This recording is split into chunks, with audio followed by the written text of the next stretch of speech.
Want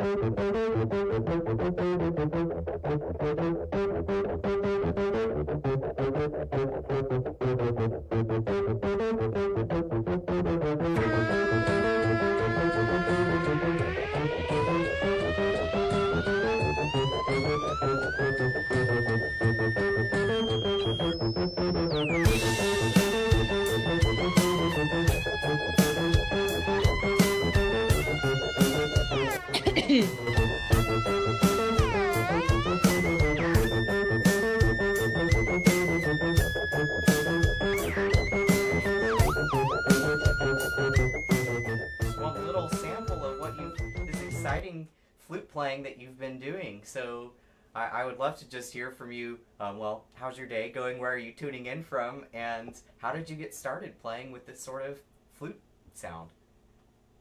My day is going well, no complaints. The sun is shining, the wind is blowing, and I got a smile on my face. So thank you for asking. I'm tuning in from Shaniko, Oregon. If you're looking at the state of Oregon, you throw a dart at the middle, it's smack dab in the middle.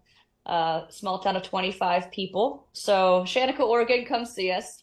We're on the map as one of Oregon's most popular ghost towns. And I run the gas station here in town. So if you do come to Shaniko, say hi at the gas station. Now, how did I get into flute? The elementary school that I went to had a program where you could choose to play an instrument, and one day per week, you would jump in and they'd show you the ropes. And so my mom had a flute in the closet, and so I'm carrying on the tradition. Wow, so it's been a quite a while then, I guess, since fourth grade or elementary school when that started. So when did the electronic aspect find its way into your playing? That started only just a couple years ago. I went to school for music and I was a band director for years and taught elementary school music for years. A bunch of fun.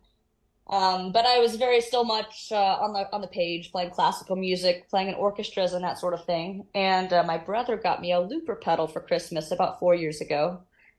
And it took me a couple months until I was brave enough to get it out of the box and figure out how to use it. And so that was the beginning of my journey. It was just fun to lay down a motif and then solo over it. It really helped me get off the page of music and thinking about ideas, matching what ideas in my head to actually how to produce it on the flute. And that was fun. I played with percussive sounds quite a bit, but ultimately it ended up sounding a lot like a flute choir, and I was kind of ready to see what else the flute could do. So then the next pedal was born, and then the next one, and the next one, and here we are. So it sounds like you started doing some of your first improvisation when you started playing around with that looper pedal, right? That's right, and I'm with a partner who's very proud, and he would say, "Hey, Pam's great at flute. Pam, get out your flute and play something." And I don't know if there are classical musicians out there who can relate to this, but I would just be frozen. I would need the piece of music, and sure, I can read like a champ. I've got the piece of paper that says I'm qualified to play flute, and yet, can I play Happy Birthday? Well, I couldn't. I couldn't make it happen, and there was that mental obstacle. And so the looper pedal, yes, was very much a tool for being able to lay something simple and just play over it. And I always record when I practice, I tend to record it and listen back with the kindness of myself giving a lesson to someone else. I know there can be a lot of negative self-talk.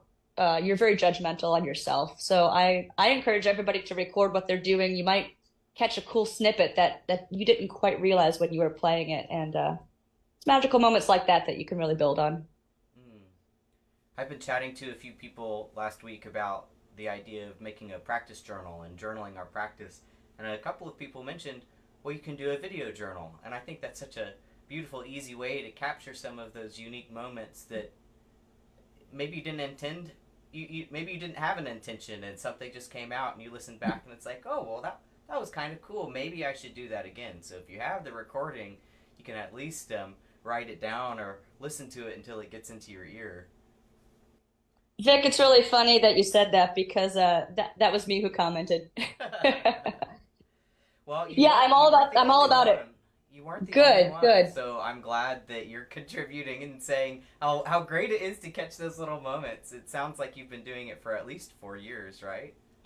I have, and I'll tell you what, I started with a notebook. I know I'm off camera now, but I started with a notebook, given that I'm classically trained and I wrote everything down. I would take notes on the piece of paper and write down my ideas and write little notes on the side, and that was great. But what it meant was I didn't commit the song internally.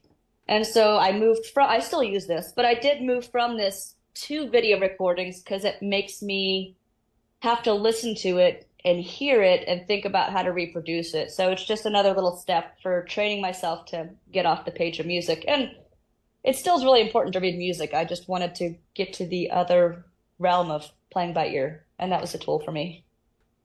Mm. Well, it sounds like you've been through quite the journey in the past 4 years. I imagine that at the time when the looper pedal came for Christmas, that you had a relatively more quiet time than usual so that you could explore some of those sounds. Is that right?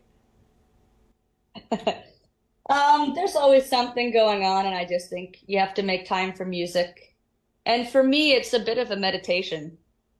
Not knowing exactly what's going to come out, sitting down and just taking a moment for myself.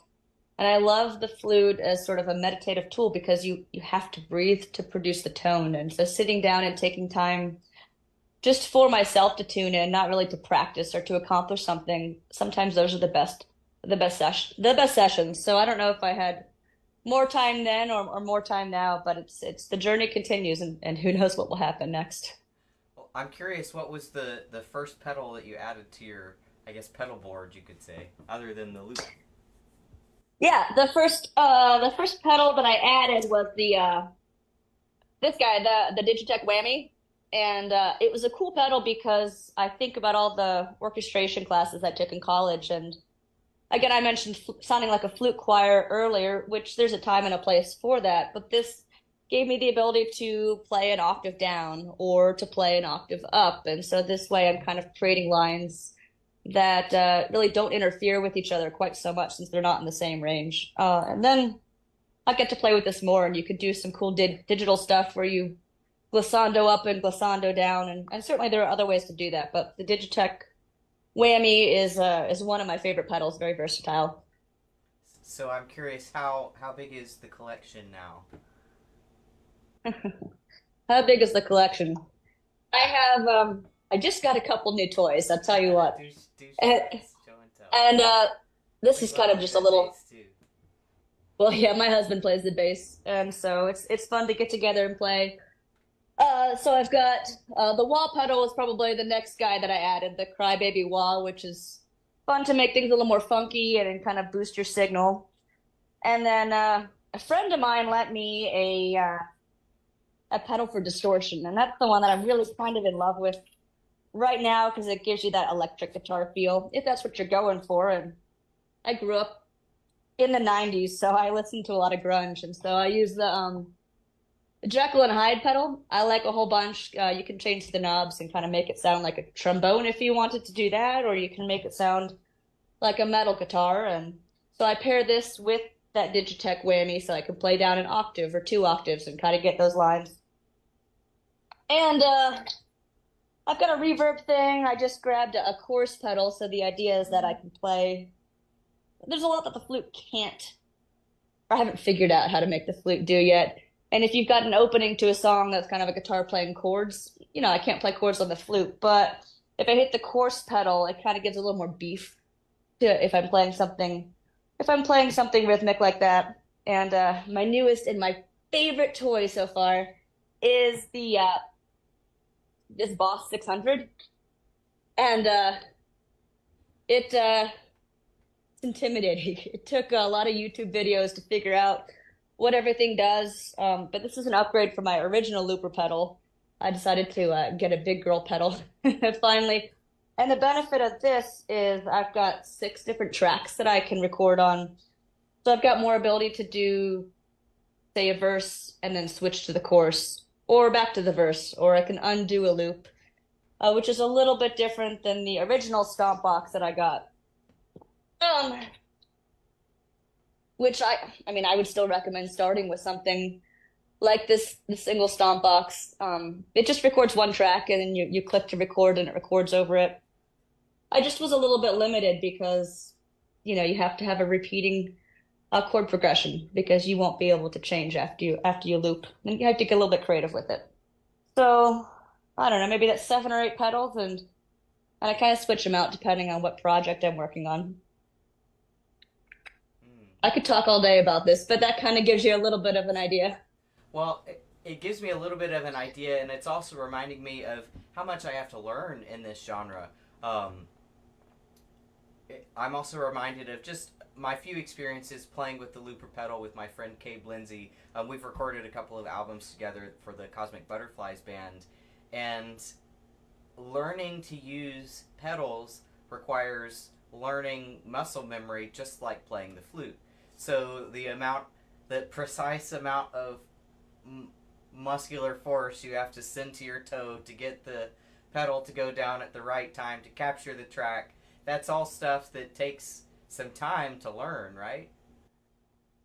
It does take a little bit of time, and the biggest thing that the looper pedal is going to expose is that you need to practice with the metronome. And if you don't, I'm sure that's that true. loop that's that loop that's not quite right is going to repeat over and over, and you're going to hear that. So it really fixed my timing a lot. The muscle memory wasn't too bad, but I'll tell you what the obstacle was. It was sort of the mental gymnastics of knowing what your song form is going to be. So knowing that I'm going to either click to record and overdub, or am I going to double click here so it stops? There's a lot more almost mental planning that takes place rather than just improvising free, which is a bunch of fun. So it just depends on what you're looking to do with it. But it really made me look into what's my goal here? Mm. So what is your goal here? Or what was it then and what is it now? A really good question. Um, and the weird answer is I just wanted to try new things and I've always wanted to be in a band, and it seemed like once I picked up the flute, that maybe wasn't going to happen because there are only limited places for a flute, and certainly there's some great pull-out examples. So, what's my goal? Just to be weird and have fun. I mean, really, that's it. If you'd asked me 10 years ago what I wanted to be when I grew up, I would have said a band director, and I did that, and it was a bunch of fun. And then I got into marketing, and now I own a gas station. Was that my goal? No, my goal is to say yes when an opportunity comes up and say, what else is there? So I guess it's a weird abstract goal, but I'm enjoying the direction that it's been taking me, and it's just kind of opening new doors for what else is possible. Well, flute is already a somewhat versatile instrument, but seeing what you've done with it, it just opens up a whole new world. And for me, as someone who's been developing my improvising, improving my improvising, and talking to other flutists about how they can branch out from a strictly classical style, I'm going, oh wow, well, this would make it a lot easier to jump into a rock style in certain styles. And oh wow, like I thought I had figured out how to do a flute solo, but if I could have that sound, then it changes what I would even try to attempt, what I would be attempting to say with my voice. So I'm curious, maybe like what are one or two things, like maybe unexpected things that you've learned about the flute in this process, or you also just mentioned a moment ago that playing with a looper pedal will expose your bad rhythm if you have it, which I have also experienced, and that's one of the best reasons to just play with one for a few hours because it puts a new perspective. Sorry, I'm kind of Yeah. rambling with my run-on question. Give me the short version of the question The again. short version of the question. Well, what are one or two things that you've unexpected things that you've discovered about flute playing in this process? Yeah, it's I don't want to encourage this, but in a way, I was previously very much about technique, about the scales, about the articulation, and that still is a very big part of it, but it almost was too much of a crutch and it was holding me back from what weird sounds I could make. And one of my favorite things On flute, I've got an open hold flute. It's a Muramatsu, and I just love being able to, without the electronics, I bend the notes a whole bunch, whether it's the E flat up or the A to B flat, I use a whole bunch. And so when I've got this grungy metal guitar sound, if I'm not listening to the effects through the earphones, it kind of sounds like trash. And that's a weird thing to say, but classically, I think my flute teacher would say, "Oh, well, what are you doing there, Pam?" Well, and the answer is I'm just having a good time. But with the electric pedal on, I listened back to it, and it just sounds like a shredding guitar. So there's a time and there's a place for everything. And sometimes I just go wild, and I'm not even thinking about what I'm playing. I just end up playing some stuff, and it kind of gives you the freedom to explore without judging from that flute sound that you know you're supposed to get, or even that perfect timing that you're supposed to get, or what rhythm are you playing if you hit that God note at the beginning of each chord change. It so what has it done for me? What has it opened up? I think freedom. And you don't have to be perfect every time. It's totally fine to not be perfect. In fact, I think there's a very human element to performing and to playing flute, which is not what you get if you're applying for the NFA and you've got this concerto competition. You got to play it perfectly. You got to listen to Ron Paul play it. You got to listen to all the recordings and try to sound a little bit like you're supposed to sound. And so I guess I'm getting away from that a little bit and saying, well, what do I sound like? And maybe it's not perfect, but it's let me get a little bit more in touch with myself, making it sound not like a flute. Kind of separates myself from that 25 years of you got to do this, you got to do this, you got to do this, just to see what would happen if I don't think about that. Because the bottom line is, it's in there somewhere. I had years of training, so maybe if I don't think about that so much, I can get creative and get a little weird with stuff. Mm. It's kind of profound what you're talking about. It's almost like as difference between the right brain and the left brain. I'm reminded of my conversation with Erica Sky Andres last week in her little book Fluty's Family Reunion, and she talks about all the different concert flutes, but she also talks about the shakuhachi flute and the ditsa and Native American flutes and ocarinas. And one of the things that we were remarking is that as classically trained flute players, sometimes it really helps us open up our minds to improvising to play an instrument that's not that thing, the ocarina or um, a tin whistle or a recorder. Those only play the seven tones of a major scale, and so simplifying it that in that way, or I recommend even playing an instrument that you're totally unfamiliar to. Go approach it like a little child and see what three notes you can possibly get out of it. And what I hear you talking about is that same sort of experience of, well, when I step into a room that is a totally different room than the classical um, pedagogy, then I'm I'm free mentally from some of the, I don't know if baggage is the right word, but some of the baggage or the thoughts or the oh, what was I The calling it? history. Yeah, yeah. There's a phrase I'm trying to um, recall that I used a few days ago in a lesson. It's basically like the mental capacity when you're improvising, as if we're a computer. Now, have you ever tried to use a computer that was a little bit too old and had a little bit too many programs running on it, and it's just like it can't do what you're asking it to do at that moment? I think we've probably Well, all had that experience. I think so. And Vic, what our listeners don't know is what you and I went through before we tuned into the call, trying to get the sound on, trying to get the musician sound on so I could play. We couldn't quite figure it out on my side. So yes, I know exactly what you're talking about. Well, I think when we're improvising, cognitive load is what I called it. If we're in a very new environment and there's like people tend to when they hear jazz improvisation, they tend to think, "Oh my god, lots of chord changes." And so if you jump into a jazz improvisation song that's got a bunch of chord changes, your cognitive load can be through the roof and you won't have enough brain space left or computing power to make those decisions for a well crafted improvised solo. You might play something that's just more short and sweet. But when we decrease the cognitive load by being more and more getting more and more familiar with those things, we have more room to think about it. So you were talking about with the looper pedal and stuff. Well, at first, before you've gotten used to it, it's like you're having to put a lot of thought into what do I do next, and so then you only have a limited amount of brain computing power to make decisions after that. Does that sound like a familiar experience to you?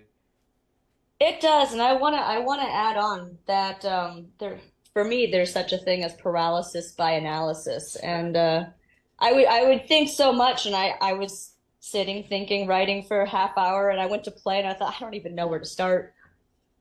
Which is kind of where you asked me where I started with electric flute, and yeah, the looper pedal started, but another tool that I used, and you'll see this on the Instagram, is I cover a bunch of songs. And what that does for me is it allows me to listen to this guitar player's line. And I listen to it, I have to transcribe it, and I play it. And there are certain things that are written for flute that tend to work really well on flute. And you look at the classical pieces and you kind of see these keys that work well, or these riffs that work well.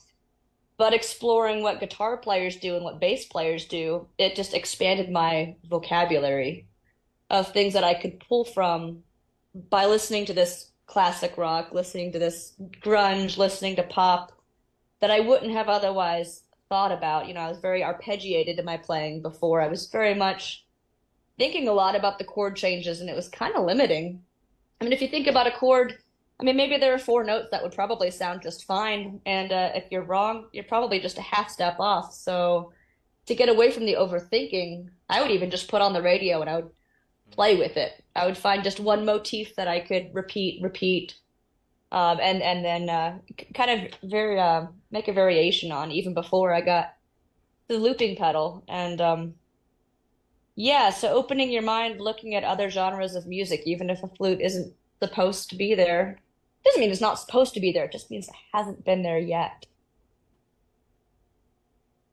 Totally agree with you.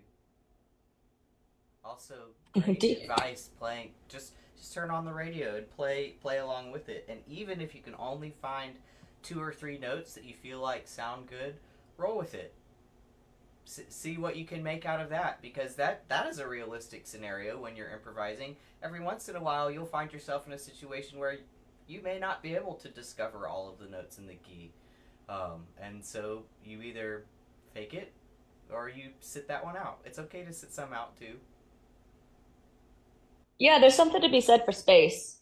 And well, I don't necessarily get to do that with the looper as much on Instagram because there's a quick scrolling mechanism. But if I'm performing, I like to just let it roll for 30 seconds. Or I play guitar in a bluegrass band, which is a totally different genre. And we could talk about how playing one instrument transfers to the flute. But every once in a while, I get the flute out and I play on stage. And there is a lot of just, I'm just almost an audience member on stage, kind of jamming to this other person's solos. I don't need to play a long note. I don't need to play a trill. I don't need to play a fill for every single thing. And it makes it so even in a conversation,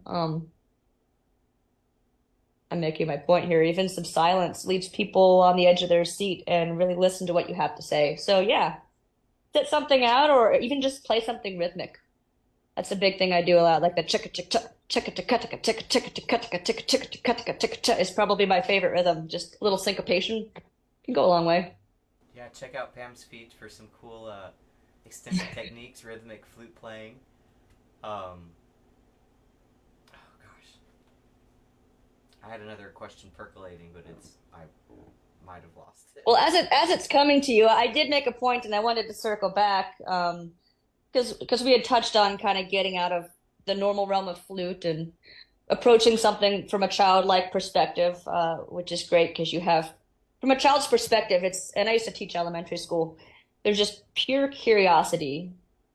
You're interested, you do it because you like it. You're not really judging yourself quite at that young age against other people and saying, oh, that flute player is so good, it makes me not even want to try. Or, man, that guy really shredded. I can never be that good. But kids don't do that. Most kids don't do that. And so it's hard to get back into that mentality, but just being playful is huge. And so I say all this because about 10 years ago, I picked up the guitar and started playing bluegrass music of all things. which I like because there's a really structured and predictable. You got the 1, 4, 5 chords for the most part. There's an A and a B. Maybe the chorus is different. Maybe it's the same.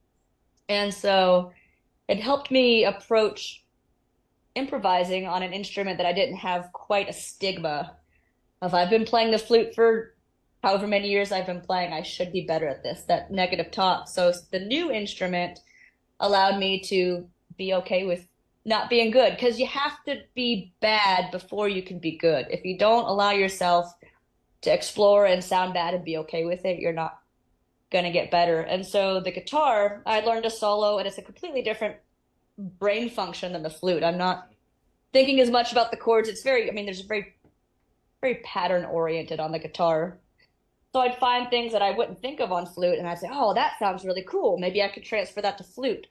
Or now I've got something on the flute, and I'm like, "That's pretty cool. How do I play that on the guitar?" Just kind of this cross-pollination between instruments, between genres, and always approaching with that curious mind, which is hard. It's harder than you think sometimes, but once you practice doing it, it's rewarding. Mm. I'm looking forward to a chat with a piano teacher next week at about this time who teaches many ages and he incorporates improvisation. And in our brief chat before, we concluded that there seems to be an age generally at which we start caring what our peers think of us. Probably somewhere between 9 and 13, something like that.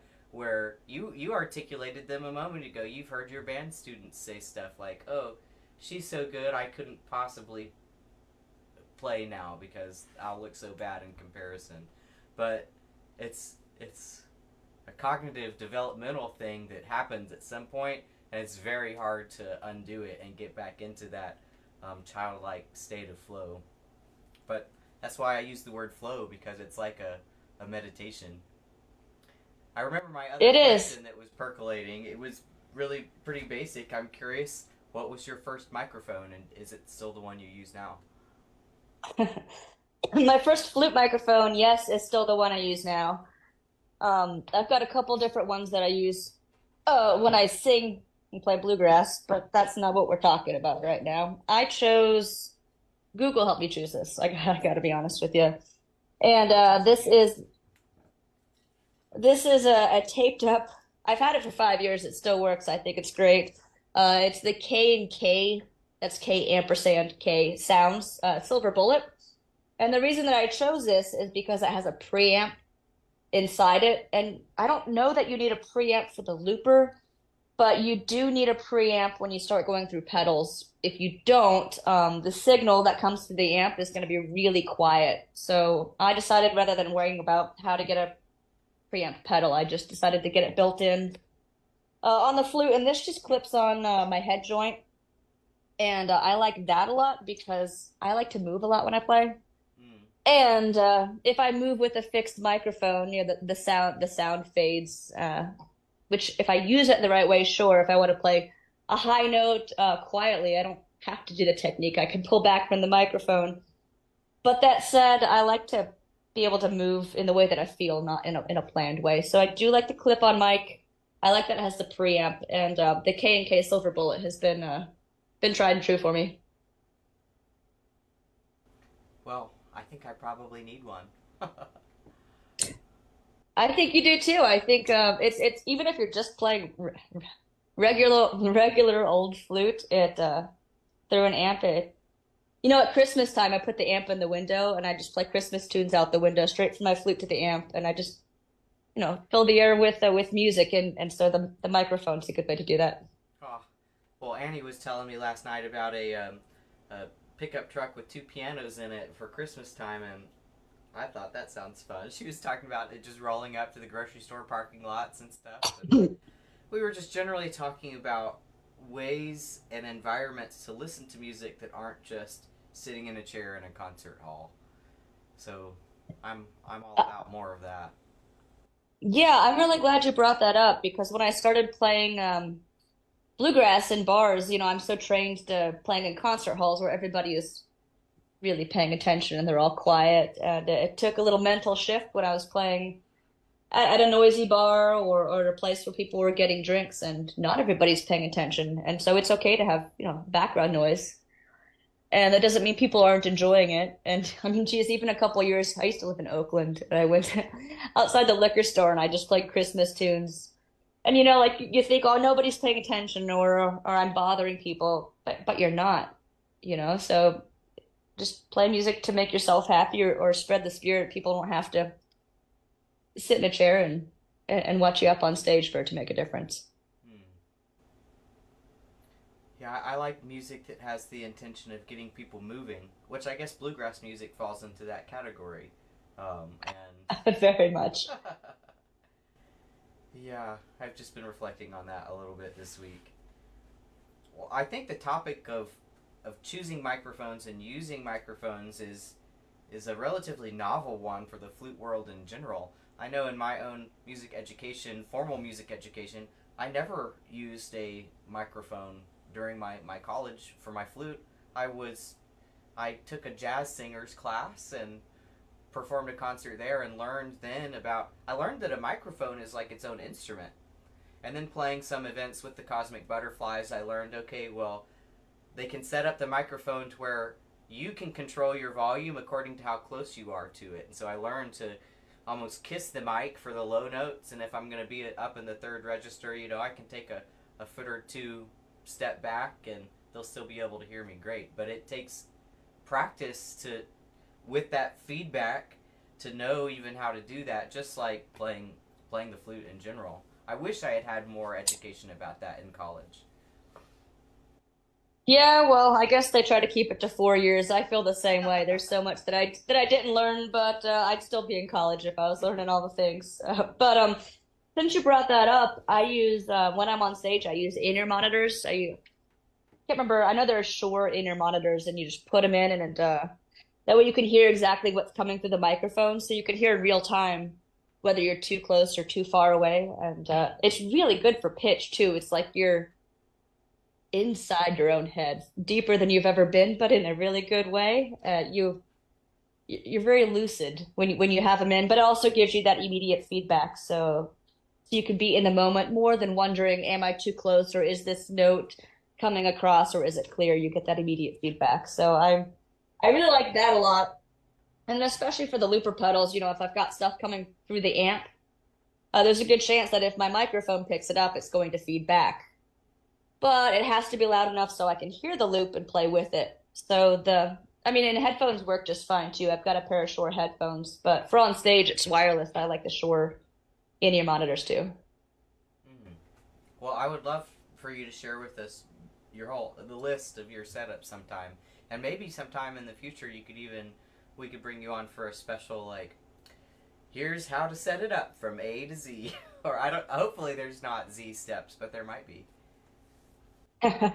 There's Z, there's double A, there's double B. I mean, but like you can't do it wrong. I mean, it's a new environment. There is a book.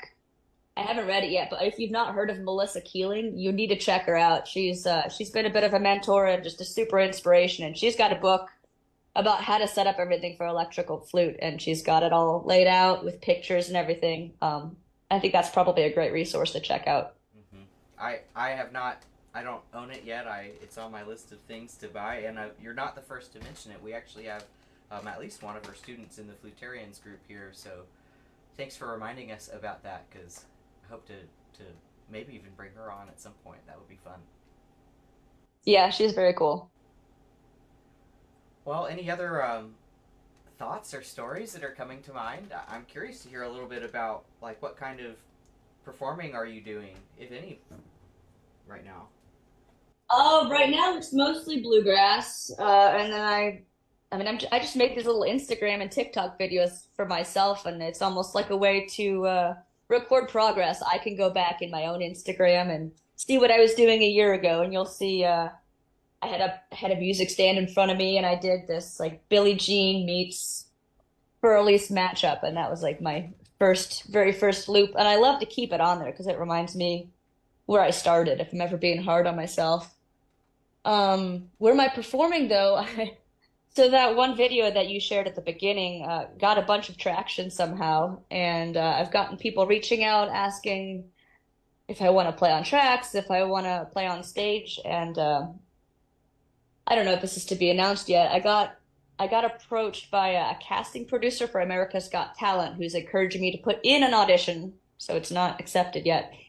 He encouraged me to make an audition tape for America's Got Talent, which would film in March of 2025. And so I haven't done much playing with the loop with the electric flute on stage, but that sure would be an exciting place to start.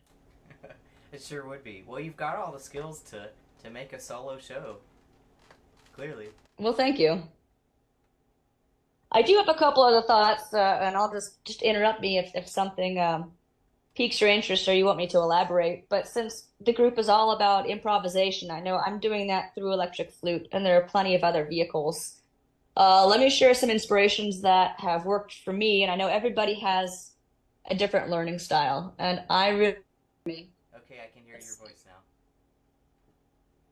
Can you hear me, yes or no? I can hear you. Yeah. All right, we're gonna roll with this. Okay, so continue that thought, please. Um, Anyway, I wanted to point out a couple of things that have helped me along the way, and maybe they can help other people too, just to hear somebody else, even if they're saying the same thing in a different way or saying something completely different. It can be interesting to check resources, and person A says do it this way, and person B says do it this way, and really what that means is maybe there's not a right way, it's what's right for you. And so with that in mind, I studied briefly with Christian House, and I encourage you all to check out Christian House. His last name is Howes,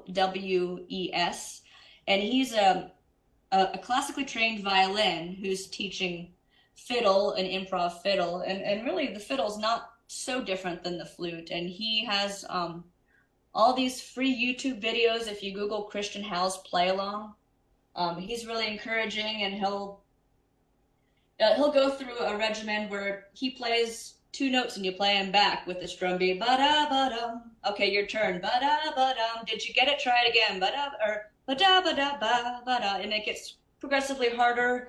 And he says, if you're not matching it, that's okay. Just have a good time. And then he's got other videos, and he'll say, all right, I'll play a phrase and you respond with the phrase, which is really cool.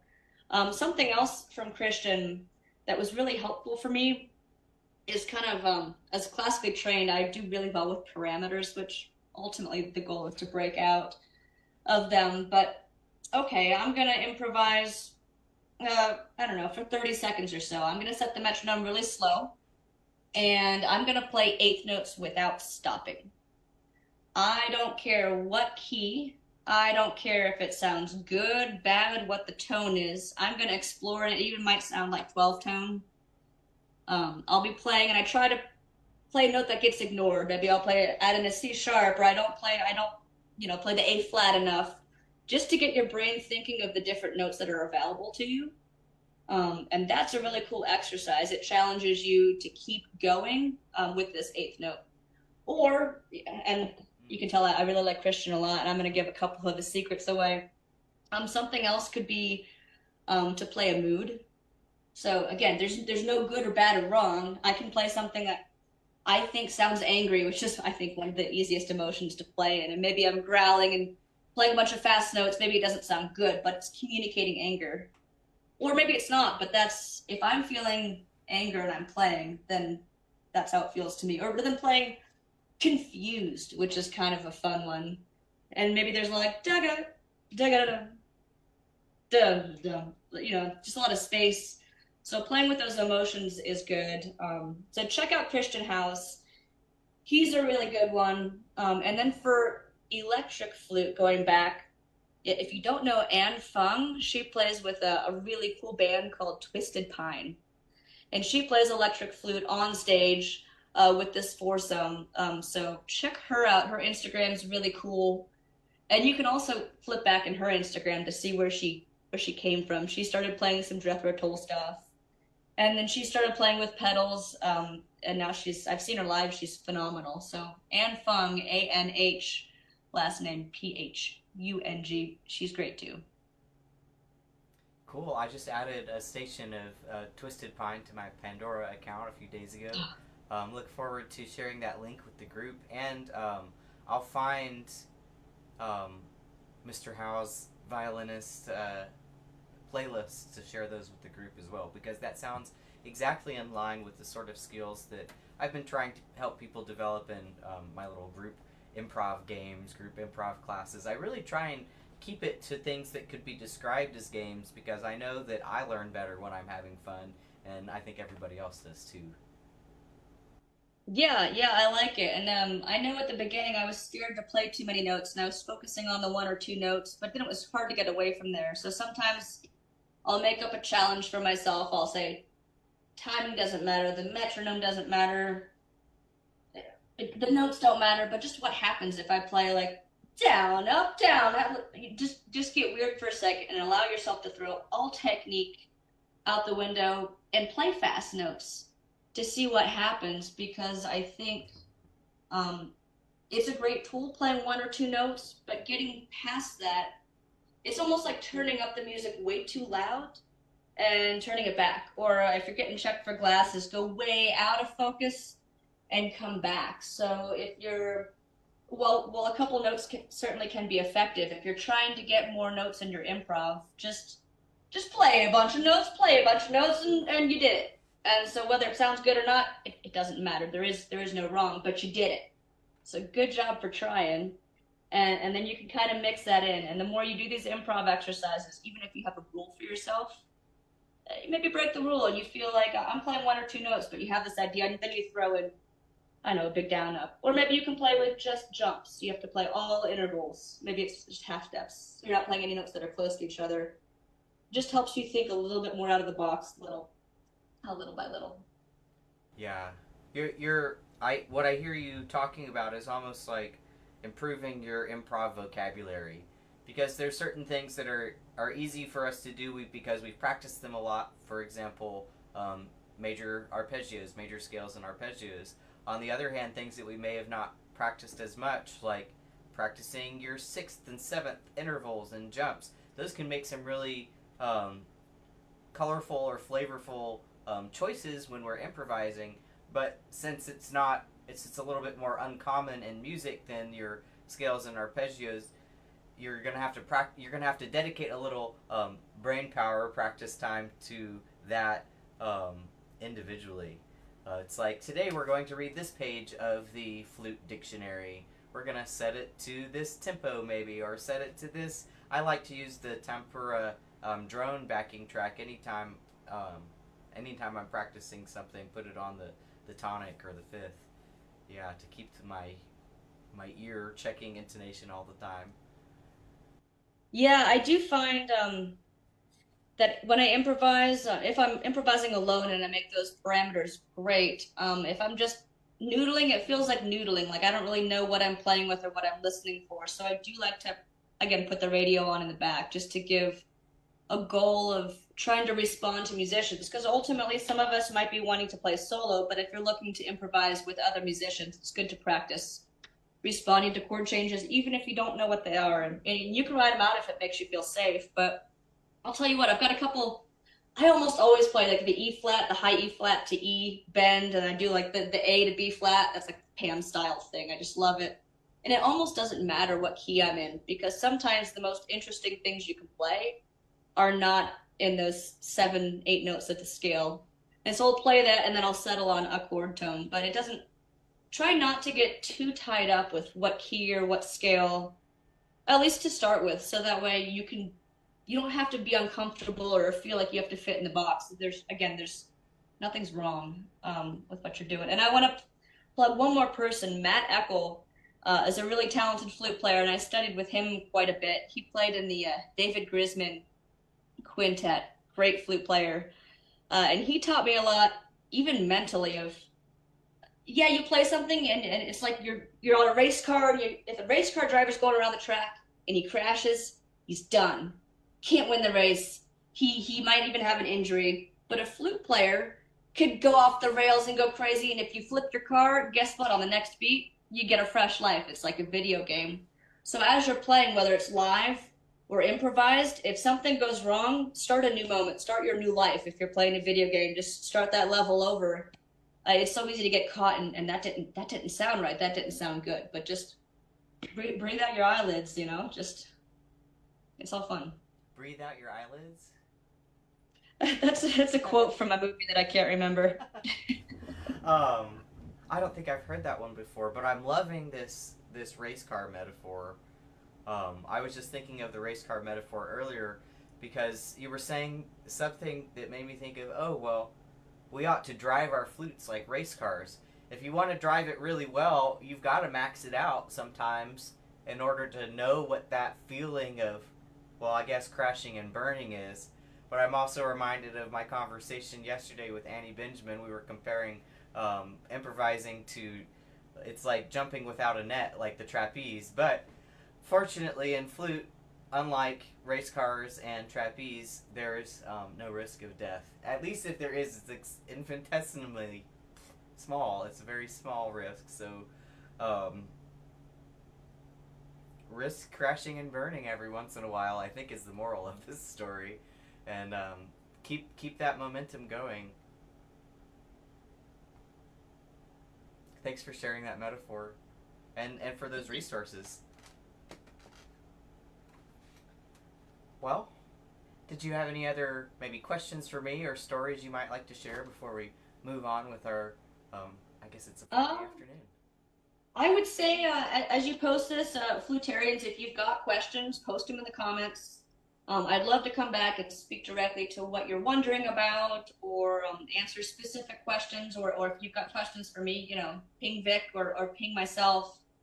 I'm on Instagram and TikTok with as Lil Pam Brown, Lil Pam Brown. I haven't grown since middle school, so it just felt like Pam Brown was taking Lil Pam Brown's the next best thing. But go check me out, and if you've got questions, ping me. I'd love to do this again, and if you pop in live, we can answer your questions that way too. But let's just keep trying new things. Let's break the barriers. Let's try to get out of our own minds, out of our own ways, and just see what happens. Were you able to play with a small amp without feedback? I have Good, to use headphones because there's always good feedback. question. And I have, yes, without using headphones. I use the Fishman Loudbox Mini, and there's kind of a sweet spot. I can't quite get it as loud as I would like it to be. I can get it loud enough so I can hear it. This is the just to get a little visual. And what I tend to do is I point it at an angle from where I am. So if I point it this way, I'll go kind of stand from the corner of it, so I'm in the dead space. That way, the microphone doesn't quite pick up the signal, and that's kind of my workaround for performing live. I suspect that earphones are going to be a requirement because, yes, absolutely, feedback is a big issue with this.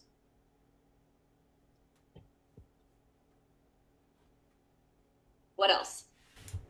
That's all we got for now. We've got some aspiring electric flute players in the audience. Heck yeah.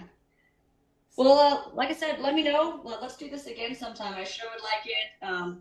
And I know you're going to post this video, so if as people have questions, we'll make sure we monitor that. And yeah, go out there and be weird. Ask me whatever you need to ask me. yeah, well, thank you so much for taking the time to chat with us, Pam. I look forward to consuming more of your music videos and continuing to observe your progress. And let's do this again in a few months, and we'll bring in some more electric flute players, hopefully. Well, that sounds good, Vic. Thanks again for having me. I'll chat with you soon. Okay, bye, y'all.